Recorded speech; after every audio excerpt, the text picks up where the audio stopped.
Alors, bonjour, bonjour, ou plutôt bonsoir. On est à peu près à la même heure en fait que le film que j'ai fait l'autre fois. Mais vous voyez, il n'y a pas de soleil. Aujourd'hui, c'est bouché. Alors regardez. Voyez, est-ce que si ils ont bien réparé le fil aujourd'hui, ce matin en fait. Enfin, en fin de matinée. Très exactement. Voilà. Donc là, j'espère qu'ils ont enfin attaché le câble et que c'est pas le raccordement qui sert d'attache. Apparemment, oui. Apparemment, oui. Voilà. Ils ont bien mis, vous voyez, le fil de fer. Ça devrait plus recommencer. Ils ont bien mis le raccordement, je sais pas où il est. Il doit être dans la gaine. Et regardez le support, il y a un support. C'est vraiment bien fait. Là, ce coup-ci. Et il y a au-dessus, on voit au-dessus un petit truc qui a avec un fil de fer et attaché au poteau. Je soupçonne que l'autre fois, il n'y avait que les raccordements. Donc là, ils ont tout retendu. Je ne sais pas si vous le voyez, si vous devez le voir. Sur les troncs des bouleaux. Voilà.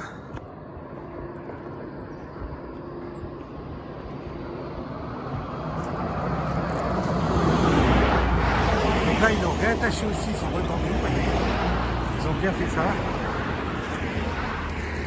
Donc là, ils ne traînent plus quasiment à terre. Et là non plus, donc vous voyez toujours le fil qui passe. Ils sont bien. Alors je vous rappelle quand même que depuis le 1er janvier, on a eu 3 semaines très exactement, à quelques jours près, on a eu 3 semaines de Wi-Fi.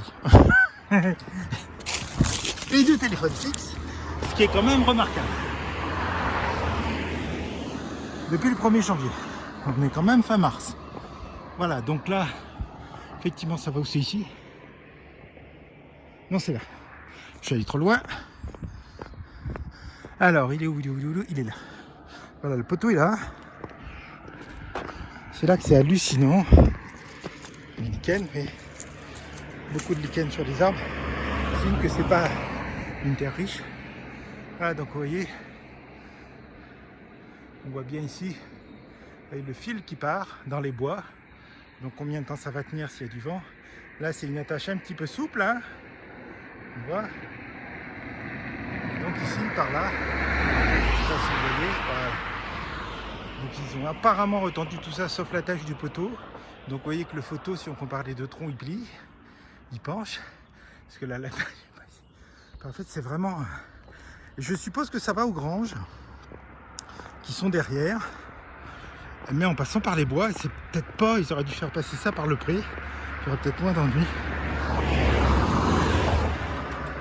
Évidemment, ce sont les blocs de pierre, vous savez, tenus par des grillages. Mais les grillages, je ne sais pas s'ils sont... comment dire, anti-rouille ou pas. En tout cas, là, ils sont un petit peu esquintés. C'est des roches d'issue, c'est pour ça que ça fait sympa. Je rappelle qu'en fait, apparemment, ici, il ne devait pas y avoir de route, puisque l'ancienne route pour aller aux stations est plus loin. Donc, il ne devait pas y avoir de route par ici, a priori. Mais je ne veux pas m'avancer. Donc, forcément, ça a été fait. Si ça a été fait pour les stations, c'était mis aux normes de l'époque. Vous voyez que c'est au bord, on est au bord. Les voitures, quand on passe, bon, il y a les arbres, on ne tomberait pas bien bas. Voilà, donc nos petits poteaux qui sont apparemment refaits. Alors, en tout cas, ça a été bien rattaché, tout ça. Ici, là, on a des fils qui étaient à terre il y a quelques jours.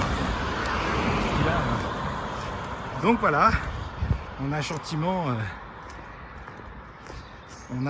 eu 3 semaines. Alors, ils comptent quand ça a été branché le 7 février, mais on avait reçu tout le matériel, la box, etc. bien avant. Hein, et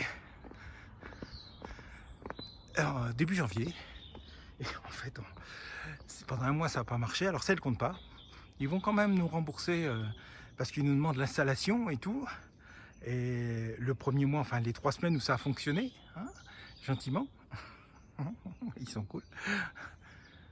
Et puis, ils vont nous le rembourser. Mais évidemment, il faut qu'on paye d'abord. On ne peut pas compter sur ces grandes organisations. Voilà, donc vous voyez, là, ils ont tout bien tout bien entendu, apparemment ils ont bien fait ça. Donc là nos fils passaient pas là avant, mais depuis peut-être bien depuis janvier ou depuis février, ben, ils passent là. Voilà, voilà, voilà. Donc c'est bien remis. Alors on va traverser. Vous voyez qui roule. Ça c'est les gens du coin plus que les vacanciers, bien qu'il y ait eu beaucoup de départs, mais apparemment il y a eu encore pas mal d'arrivées. Donc ça c'est aussi les gens qui ont du travail. Vous voyez la ville en bas, c'est vraiment sympa. Les montagnes au-dessus, donc qui sont bien plus hautes que nous, hein, qui ont à peu près la même hauteur que la montagne sur laquelle on est, hein, qui continue à monter, c'est-à-dire ils sont entre 2000 et 3000 mètres. Comme nous, je ne sais jamais comment il s'appelle, notre mont, mais en fait il fait, je crois qu'il fait, il fait plus de 2200 mètres. Donc on est la moitié, un peu plus, voilà. Et donc là, les sommets en face, de l'autre côté de la vallée, font pareil. Donc évidemment, on voit bien les gens qui à l'époque se sont installés dans la vallée. Ah, je ne sais pas si on voit là, sur le bout de l'espèce de goutte là, la chapelle Saint-Michel, et on voit que, bah oui, c'est un terrain pauvre, pas seulement parce qu'il y a des pierres, mais parce que c'est sablonneux. Et donc ça tient pas. Donc vous voyez que tout ça c'est des éboulis. Le dernier déboulis date du 19e siècle. Il n'y avait plus que le clocher de l'église qui était visible. Voilà ce qui explique que l'église en bas de la ville n'est pas de style savoyard, parce qu'elle a été construite ou reconstruite, enfin construite, pas restaurée, parce que voilà, je crois en 1856 ou 1860. Donc elle est aussi du 19e siècle. Donc c'est vraiment la seule église dans le coin qui n'a pas de bulbe, hein, comme tous les clochers savoyards et hauts-savoyards, de l'ancien duché au royaume de Savoie, etc. Et alors je sais pas, j'aimerais savoir si, je suis pas sûr qu'ils aient tout déterré, parce que c'était quasiment, je crois que c'était une bonne partie de la ville à l'époque qui était recouverte, hein. Si c'était l'église, c'était tout le centre-ville, donc c'était beaucoup moins étendu que maintenant, évidemment. Et je suis pas allé voir à la mairie ou à la bibliothèque encore pour savoir s'il y a eu un livre dessus, un texte qui en parle. Mais ça apparaissait pas forcément dans les journaux français à l'époque, hein, parce que ça se passait dans les montagnes, il y avait beaucoup de choses que les gens savaient pas. Et là vous allez voir mon ignorité, on va dire.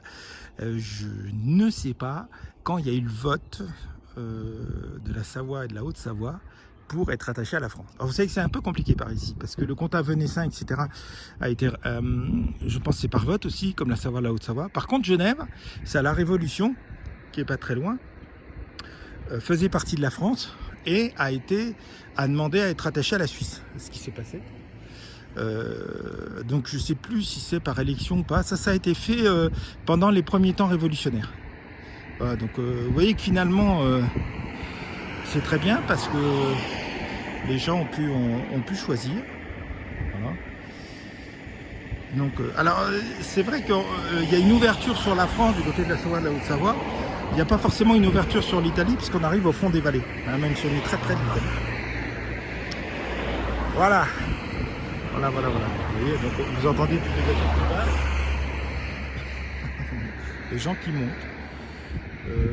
Alors effectivement, il y a quand même des gens qui habitent dans les stations là-haut, et en même temps, il y a ceux qui viennent faire du ski, qui viennent. Alors quand c'est à cette époque-ci, c'est souvent des gens qui ne sont pas soit de France, mais en principe les vacances sont assez similaires, soit des gens d'un certain âge qui n'ont pas d'enfants, ou qui ont des grands-enfants.